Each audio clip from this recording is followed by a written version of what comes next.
যুদ্ধে শত্রু সেনারা যখন কোনো নগর বা শহর বা দেশ ছেড়ে চলে যায়, তখন সেখানে পোড়ামাটি নীতি অনুসরণ করে। পোড়ামাটি নীতি সমরবিদরা ভালো বুঝবেন বা ভালো বলতে পারবেন।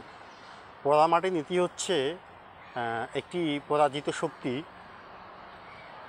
কোনো নগর বা শহর ছেড়ে যাওয়ার প্রাক্কালে সেই নগর বা শহরে ব্যাপক ধ্বংসযজ্ঞ চালানো, সেখানকার গুরুত্বপূর্ণ স্থাপনা, অর্থনৈতিক কেন্দ্র, শিক্ষা সাংস্কৃতিক কেন্দ্র ইত্যাদি নানান রকম স্থাপনায় ব্যাপক ধ্বংসযজ্ঞ চালানো।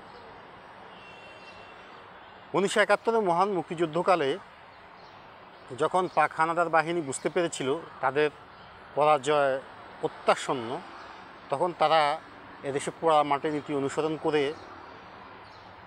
ব্যাপক ধ্বংসযজ্ঞ চালিয়েছিল। ঢাকা শহরে বিভিন্ন স্থাপনায় আগুন দিয়েছিল, অনেক মানুষ হত্যা করেছিল, শহীদ বুদ্ধিজীবী দিবসের মতো ঘটনা ঘটিয়েছিল।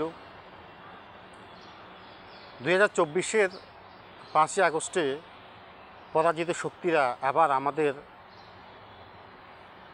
ক্ষমতার মসনদ দখল করে নিয়েছে এবং তারা প্রতিশোধ পরায়ণ হয়ে, প্রতিহিংসা পরায়ণ হয়ে যথাসম্ভব এ পর্যন্ত আমাদের দেশের অনেক ক্ষতি করেছে। আপনারা লক্ষ্য করে থাকবেন, এই অবৈধ দখলদার গং তারা নিশ্চয় জানতো যে তারা কখনো এদেশে তারা স্থায়ী হতে পারবে না। তারা ক্ষমতা অবৈধভাবে দখল করে নিলেও তারা কখনো স্থায়ীভাবে টিকতে পারবে না, কারণ তারা অবৈধ পন্থায় রয়েছে, অসাংবিধানিক পন্থায় রয়েছে, অন্যায়ভাবে রয়েছে। যার জন্য তারা যত ধরনের অপকর্ম করা যায় সব ধরনের অপকর্মই তারা করেছে। আপনারা খেয়াল করেছেন কি না, 2024-এর 5ই আগস্টের পরে ব্যাংকগুলোতে দীর্ঘদিন টাকা পাওয়া যায়নি। আমাদের স্যালারি যখন আসতো ব্যাংকে, তখন ব্যাংক থেকে টাকা দিতে পারতো না। সব ব্যাংকে, কোনো ব্যাংকই টাকা ছিল না। তারা এসেই প্রথমে ব্যাংকগুলোতে হাত দিয়েছিল, এসেই ব্যাংকগুলোতে টাকা নেই। অন্তত প্রথম 1 মাস ব্যাংকে কোনো টাকা ছিল না। এখন সব টাকা কি শেখ হাসিনা সাথে করে নিয়ে গিয়েছিল যে ব্যাংকে টাকা থাকবে না? এই ঘটনাগুলি বিজ্ঞজনদের মনে থাকার কথা। ব্যাংকে টাকা ছিল না প্রায় 1 মাসের মতো। তো তখন ব্যাংক লুটপাট করা হয়েছিল, ব্যাংকের টাকা লোপাট করা হয়েছিল।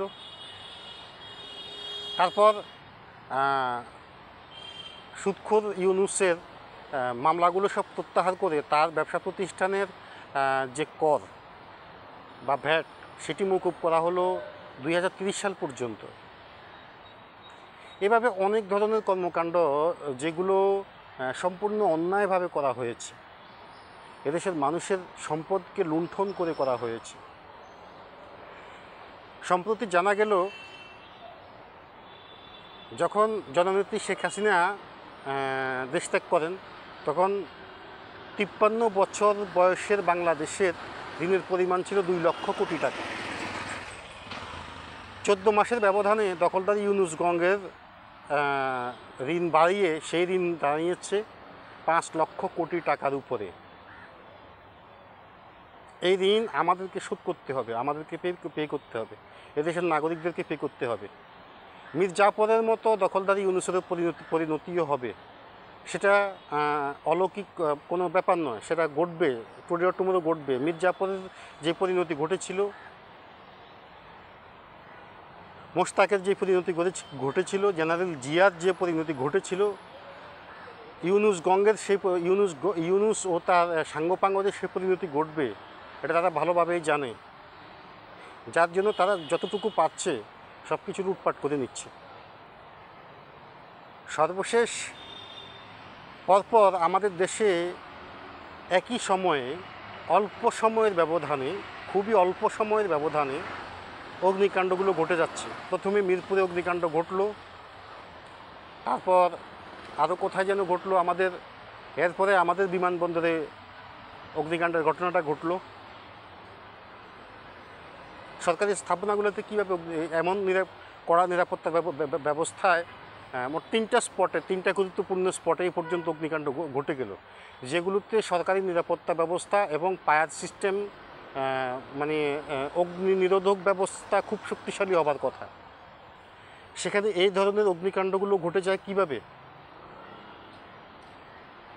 এটি কেবলই মামুলি কোনো ব্যাপার নয়, এটি কেবলই কোনো দুর্ঘটনা নয়, এগুলো পরিকল্পিতভাবে এই জাতিকে পঙ্গু করে দেবার জন্য, এই জাতিকে ধ্বংস করে দেবার জন্য এই সেই মেটিকুলাস ডিজাইনের অংশ।